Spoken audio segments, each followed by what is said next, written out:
समझ नहीं आ रहा अपने सैलरी इंक्रीमेंट का क्या करूं। बेटा इतना क्या सोच रहा है, अपने म्यूचुअल फंड्स के एसआईपी का टॉप अप करा ले। This is the right time. क्या समझ में नहीं आया। बेटा इतना क्या सोच रहा है, अपने म्यूचुअल फंड्स का एसआईपी टॉपअप करा ले। This is the right time. अब समझा।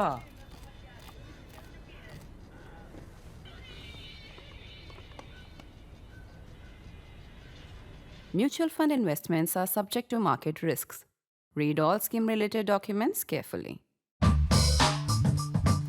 Indus Waters Treaty had come into being in 1960. Now, since 1960, this treaty has worked all right. There have been some issues here and there, but the treaty has worked all right. In fact, the treaty has been honored by both sides, even during the wars. Even during the wars, India and Pakistan have fought two full-fledged wars, 65, 71, some part wars here and there, particularly Kargil, some warlike situations like Parakram, which went on for some time. Also then periods of great anger, particularly after attacks in Uri, Pulwama and 26/11 not to forget. And yet the treaty has stood the test of time and the waters have continued to flow as they were committed in the treaty, or they've continued to be utilized or used for irrigation as was ordained in this treaty. So this treaty is a very good example of how sovereign states, and there is no third party involved there. The only third party, if you can call it that, is the World Bank,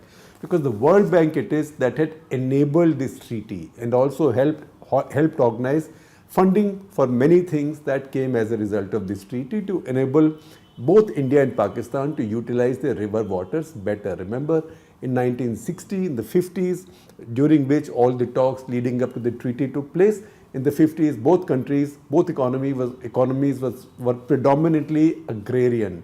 None of the countries had industrialized, and the waters of these rivers were very, very, very important. So what are these rivers? There are eastern rivers and western rivers. So Punjab, usually you say Punjab 5 rivers, but actually there are 6 rivers. And what is east and west? The eastern rivers are the ones that India gets to utilize the waters of fully. So India can utilize all of the water in Satluj, Ravi and Beas. These are the 3 eastern rivers of the Punjab river system. Then western rivers of the Punjab river system, that is Indus, Jhelum and Chenab. Those 3 rivers, Pakistan was given full rights over the waters. Of course, India was allowed under the treaty, and these are specified amounts, allowed to use a certain amount of water for irrigation, because after all there is a lot of Indian territory through which these rivers run, so those territories have to be irrigated. So roughly about 7 lakh, in fact precisely 7 lakh 1,000 acres of land India was allowed to irrigate with these river waters, but also for drinking, etc. Otherwise, India was at liberty to use these rivers for anything else, these waters for anything else except to consume water. So for example, you could do as much of navigation over these rivers, run cruises, whatever. If you can run cruises in Himalayan rivers, doesn't happen like that, but I am just making a notional point to you. Fishing and stuff like that. So all that you can do. What it also means is that you can utilize these rivers for generating electricity, but you cannot store this water. Now, to generate electricity, as technologies have improved, turbines have improved, it has now become much easier to generate electricity from run-of-the-river projects. Now, in the past, you needed these humongous reservoirs, and also when you have hydroelectric projects, when you also store water for irrigation or drinking, etc., or for flood control, then you have to build very large reservoirs. But now, increasingly, first of all, large reservoirs are in bad odor. Nobody in the world likes anybody building large reservoirs now, and the countries also, big economies, usually do not find it so much worth their while unless this is to support a really arid or dry zone, as say the areas that Narmada River's waters serve. So increasingly now, particularly for rivers coming through the mountains where inclines are available, the idea is to generate power through run-of-the-river dams. That's precisely what's happening. in our new dams which are being built in Arunachal Pradesh on tributaries of the Brahmaputra. Having said that, India it is on whose side these rivers have the most inclines, because India, the Himalayan side from where these rivers come, all of them don't emerge from Tibet, barring Satluj and Indus. The others emerge from within. For example, Jhelum emerges from a spring not that far from Srinagar. Both Ravi and Chenab emerge from Himachal Pradesh. Now, these rivers, most of the mountainous course that these rivers follow, leave Indus aside.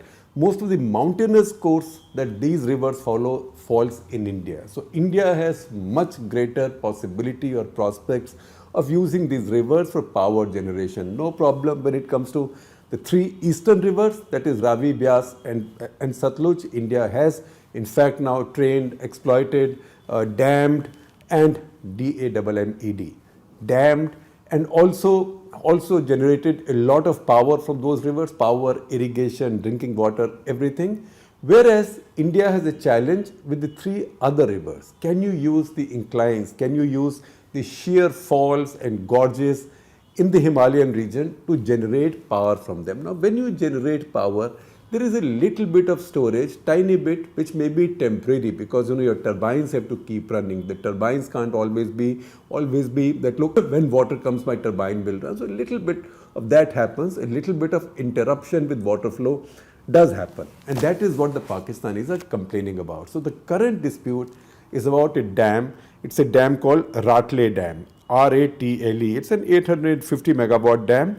Ratlay is on the river, Chenab River, in Kishtwar district on our side of Kashmir. So Kishtwar district, Chenab River, 850 megawatt dam. This dam itself has been delayed for a long time, which is what always happens in our countries, particularly in the government system. But the fact is, now in 2021, after long delays, Government of India made money available for this dam. Government of India, Government of Jammu and Kashmir, I don't think there is such a big distinction there, because Government of Jammu and Kashmir earlier had allocated or allotted the construction of this dam to GVK, the infrastructure group. That group had trouble. There was litigation, arbitration, etc. Again, the usual story in India. So the project got delayed for a long time. 2021, the government provided the first bits of money and construction has started. And lo and behold, the Pakistanis have gone in complaint to the World Bank. Not to the World Bank, Indus Waters Commission. Now, what do the Pakistanis want and what is the issue right now? India said, all right, if you have a problem, then then call in neutral expert. You call in neutral expert. We'll go by what the neutral expert says. We think we have a good point and there will not be a problem. The Pakistanis initially accepted a neutral expert. They also asked for a neutral expert. But within months they said, no, not a neutral expert. We'd rather have a court of arbitration. Now, under the Indus Valley Treaty, there are three remedies provided. One, the countries talk amongst themselves bilaterally. They sort things out, or they can have a neutral expert who can then give a verdict or a view, and both countries then follow it like good children. And third, you have a court of arbitration. Court of arbitration will have two members from India, two from Pakistan, one chairperson appointed by the World Bank, etc., etc. That's a more complicated process. That's more like a court process. The problem there, the trick in that process, and that is what India does not want, that a court of arbitration has the powers to injunct the party. It has the power to injunct the party constructing a project. So, court of arbitration can say, all right, India, you are making this project. We are looking at your view. We are looking at Pakistan's argument also. Until we do that, there is injunction. There is a stay order on what's going on. India does not want that. Pakistan obviously does want that. That's why India said that, look, we will go with neutral expert. We don't want a court of arbitration.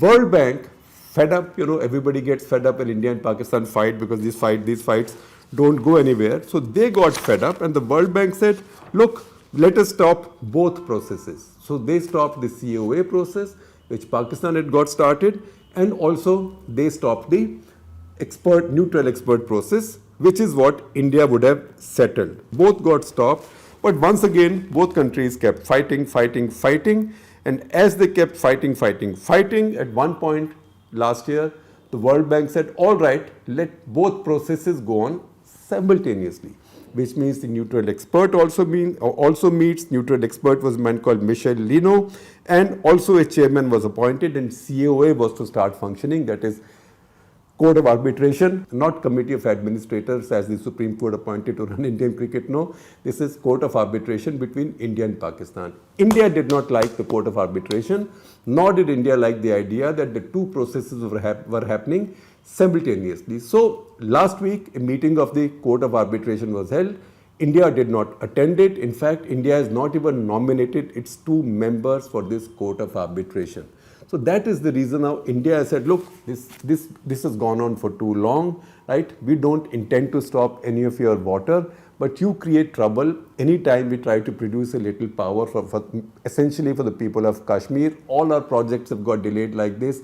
All the projects in the past, Baglihar, Salal, Kishan Ganga, all the projects in the past have got delayed for ever, and costs go up and people suffer, and this is not right. So maybe times have changed since 1960, since 19 September 1960 when this treaty was signed. So we need to renegotiate this treaty, and also we need to amend this treaty to fit with the modern times and modern requirements. So what is it that India would want? There is a lot written on this. I will share with you a story by my former colleague Pranab Dhal Samanta in Economic Times, which has the most clarity on this, because he explains to us how essentially India needs amendments in Article 9 of the treaty. Article 9 of the treaty talks about how to bring about resolution if there are differences of opinion, but there will always be differences of opinion. So India wants a hierarchy of these resolution mechanisms. So hierarchy means, number one, you try bilaterally, आपस में मिलके बात कर लेते हैं, some give and take हो जाएगा. That doesn't work, then you go to an expert. Even after that doesn't work, you go to a court of arbitration. This idea that one side wants court of arbitration, the other side wants an expert, right? And both processes go on simultaneously. That is not something that India wants. And that is the reason India has now upped the stakes on this and raised these demands. Now I know that every time something happens between India and Pakistan, everybody starts saying, oh, India should abrogate the Indus Waters Treaty. Why are we letting all these waters go? So first of all, India has the fullest rights over the waters of the three rivers which belong to India. That is Satluj, Ravi and Beas. Now, all right, in the larger Punjab water system, this isn't that much water. This is about 17-18% of the total water available. So total water available to India is about 40 point something, say for simplicity's sake, 40 billion cubic meters. How much 40 billion cubic meters is? I don't know. You figure out, but I think it's enough to drown many cities, many great cities. So 40 billion cubic meters India gets. But how much does Pakistan get in this deal? Pakistan gets in this deal about a little over 5 times as much. So Pakistan gets 218 billion cubic meters. So they get a lot of water, because those are waters of the Himalayan rivers that come out in Kashmir. One from Ladakh, one from Kashmir, one comes out from Himachal Pradesh, Chenab, but then goes into Kashmir and then goes into Pakistan. Those three rivers empty their water into Pakistan and into ultimately the Indus water system. In fact, even the eastern rivers from India ultimately go and empty their water in the Indus water system. And the Indus water system then empties out in Arabian Sea off Karachi, and that's where, in a place called Kori Creek, actually the Indus enters Indian territory again, or I'd say Indian coast again, and that's in Gujarat. So Gujarat, interestingly, because rivers are part of this great majesty of nature. Rivers don't need visas or passports to travel from one country to the other, one geography to the other. Rivers make their own courses. So this Indus River, in the end, although it does not enter any of the Indian plains, it just goes from Ladakh, parts of Kashmir, into Pakistan occupied Kashmir and then into Pakistan. But as it's meeting with the sea, it comes a little bit into Gujarat, and that's also a place where India and Pakistan have a dispute. again referring back to the Indus Waters Treaty, because India believes that Pakistan is training the river, or at least some channels of the Indus River, in such a way that territories in the Run of Kutch on the Indian side get flooded and more salt water comes into those areas. And that is what has happened as a result of Pakistan building something called Left Bank Outfall Drain, LBOD, and India has been protesting about that. So this is a very complex treaty which has stood the test of time. Now the project that's under contention now, that's Ratlay, 850 megawatts. It was announced in 2013, and you see now, it's now 2023. So construction has only just started, and roadblocks from Pakistan have come in. In between, many things happened. 2013, India started, Pakistan protested. 2015, a neutral expert was appointed. Pakistan agreed. In 2016, Pakistan withdrew from its acceptance of the neutral expert. They said, we don't like it. You don't build the dam. You don't build the project. Sometimes dam becomes misleading because these are run-of-the-river projects. August 2016, Pakistan asked World Bank to appoint a court of arbitrators. October 4, 2016, India again said, we want neutral expert. That's when I told you World Bank stopped the process. They said the two things can't happen simultaneously. And then last year, April 6 in 2022, they allowed both to happen simultaneously. That is the pain point with India now, because what India does not want is that a lot of our money has already got caught in this. We have already invested money in this. Project is now in an advanced stage. Construction has started. We don't want another stay order that will keep the project pending for 5 years. So again, even strategically, India's approach would be to continue constructing. So you strengthen your case by changing the facts on the ground. That once a dam is made, iske baad mein aap kya karoge? Kuch lera dena hai. We can do some dealings here and there, but the dam has got built. You can't come and dismantle the dam. And again, similarly for the Pakistani side, the concern is to not let India change the facts on the ground. So India has struggled all this while to build these power generating dams. As I said earlier, India has no claims over this water. This water goes into Pakistan. So what is it that Pakistan is anxious about? So Pakistan is saying, number one, that if you have the ability to either change the course of these rivers or train these rivers, as it's called, although I think training a river would be an obscenity. To think of that will be an obscenity and an exercise in human hubris. But you can do funny things with the river. They say that, look, once you have this ability, you can determine when to deny water to Pakistan or when to push too much water into Pakistan. So say in wartime, you can either starve us for water or you can flood us with water. Now, none of these reservoirs are so big, but insecurities continue, because if the two countries have such a lot of distrust of each other, what will happen? A good example of how this works out is the Kishan Ganga Dam. Now, Kishan Ganga Dam is just a 330 megawatt dam. I say just a 330 megawatt dam because Ratlay is an 850 megawatt dam. Now, Kishan Ganga is a tributary of Jhelum River. It is located on the Indian side. When Kishan Ganga goes into Pakistan, it is called Neelum River, Neelum. You see a lot of clashes take place between Indian and Pakistani troops in Neelum Valley along the line of control. Now Neelum River is where Pakistan wanted to build their own project. Let's say hydroelectric project. That was called NJP, Neelum Jhelum project. So where is the problem? India is building a project in Kishan Ganga, run of the river. India is not keeping any water. Then you have the Neelum River, which India has nothing to do with, because the same river, Kishan Ganga, has gone into Pakistani side or Pakistani control side. You call it Neelum River, you can do what you want with it. But their complaint is that you are diverting water at Kishan Ganga project. You are taking away water from Kishan Ganga project. India says, look, I may take it away, but I am giving it all back to you. So the net water that you are supposed to get is the same. The Pakistani complaint is, yes, you are giving it to me. I am not saying you are keeping it, but you are diverting this water to another tributary of the Jhelum River, which also ultimately is coming into my territory, but it is not coming into the Neelum River. So the Neelum River, which is the Pakistani name for Kishan Ganga, that does not have as much water as I need for my project. So you are giving me the water, but you are giving me the water through another pipe or through another tributaries. So these issues keep coming up, and these are the technical issues involved in this. Now I know anytime a war-like situation takes place, anytime a terror attack takes place, there is a clamor कि पाकिस्तानियों को बंद कर दो, right? पाकिस्तानियों को बंद कर दो, let's stop giving them all water, let's abrogate the Indus Waters Treaty.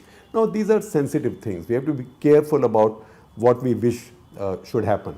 Now you can abrogate the Indus Waters Treaty. First of all, what do you do with the waters of the rivers in Kashmir? These are very powerful Himalayan rivers. Where will you divert this water, right? That kind of mess you cannot make with nature, that you can divert the course of these really powerful Himalayan rivers. Even if you were like that, right? Even if you thought like, say, the Chinese communists, like Xi Jinping, and you thought you could do that, then the moment you do that, what is to stop the real Xi Jinping from doing it? So remember, the Brahmaputra, the system comes from China, because in river water politics, there is always an upper riparian, a lower riparian, a lower riparian, a lower riparian. As I had explained to you, with Indus, the uppermost riparian, if I may use that expression, is China, because it originates in Tibet. Then the next upper riparian is India. Then the next is Pakistan. And yet, before it goes and meets the sea, for its final entry into the sea, the river again touches India's lands. India becomes the lowest riparian, or Gujarat in India becomes the lowest riparian in the Indus system. So if India can do this to Pakistan, China can do this to India, because China is already building some dams on these rivers. See, Satluj rivers comes from China, Indus rivers comes in from China. You might say the Ganga, Beas, Ravi, no problem, but Satluj, Brahmaputra, Indus, the Chinese have a lot to play with. So these are rules of the game which everybody must follow, and if you don't follow, then you don't expect others to follow, because there can sometimes be somebody more powerful than you. River water issues are very important. In fact, I was reading up on Egypt just last week, because I was working on this Cut The Clutter episode on LCC, and I figured that one of the biggest problems that Egypt has, Sisi's country has right now, is over the waters of the Nile River. And these are the projects that upper riparian countries, Sudan, Ethiopia, they are building on the Nile River, and Egypt's existence also depends on the Nile River, and that's a cause of great tension between those nations. So where these tensions are resolved, Indus Waters Treaty has served its purpose. We should see and understand the value of this, and we should also understand how complex and how messy would it be if we thought of abrogating it. Now, you would find also that Pulwama attack, Uri attack, some minister said, Nitin Gadkari once said he had water resources, some others after that we will stop all waters for Pakistan, right, from our rivers. That immediately caused consternation in Pakistan. How can India do this? See, we always said that Indians were going to do this. Nobody had meant to stop any waters out of the rivers coming in from Kashmir, out of Pakistan's share. There is an issue with rivers that belong to us in India under Indus Waters Treaty. That is, once again to repeat, Satluj, Beas, Ravi. Now India has mostly dammed those rivers and detains most of its water. So India's total share of the Indus Punjab water system is 41 billion cubic meters. India already collects or uses about 38 billion cubic meters. So you might say about 6-7% India is underutilizing. If you see other water that comes up, say in a mass during monsoon times, etc., then at this point India has about 9.3 billion cubic meters of water that India is not utilizing from these rivers. For that, some projects are already underway to utilize this water also in India. And if India utilizes this water at home, there is nothing that Pakistan can complain about, because these are India's waters. So I note that there are three projects that are on. I don't know at what pace they are moving. So one is the Shahpur Kandi Dam on Ravi, not far from Pathankot. Then there is a second Ravi-Beas link. And third, there is Uj Dam in Jammu and Kashmir. Again, geography is so fascinating. Uj River emerges from Jammu and Kashmir. It emerges from Jammu and Kashmir, then it meanders, it goes into Pakistan, and it comes back, and then it joins the Ravi River. So while it originates in Jammu and Kashmir, it enters Pakistan, but because it meets the Ravi River, it's part of the Ravi system, only India has the rights over its water. Once again, if you see the map of India, map of Punjab, for example, you will see the Ravi River and the Satluj River. Large parts of it run along the border between India and Pakistan. In fact, in many places they make the border. So once again, there is an issue there. The Indian side complains that the Pakistanis harvest or exploit a lot of the groundwater right next to this river stream, although the river stream belongs to India. So that's why I thought I will explain this to you in some detail, that these rivers always existed. These rivers existed before the new lines on the map came into being in 1947.